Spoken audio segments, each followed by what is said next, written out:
Hello viewers, today I am going to show you how to change Trendnet router DNS address. At first you want to log in your router through your router OS interface address. So then after you log in, then you go to setup, click the setup, find the top of the first setup. At first click the setup, you can find the local address. You can find the local address in the left menu. Clicking the local address, you can directly scrolling down, and in the middle of this page you can see my cursor DNS server address.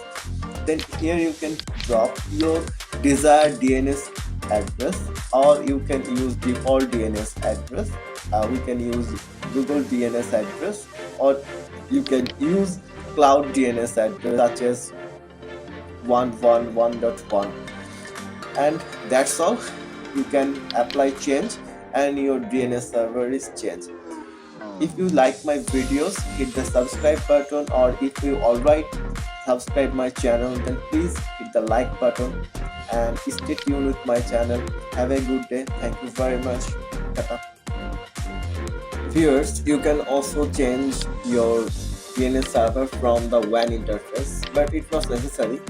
But if you want, then you can change your DNS server from WAN interface. If you use PPOE, then you can change it. But if you use static, then you can change it.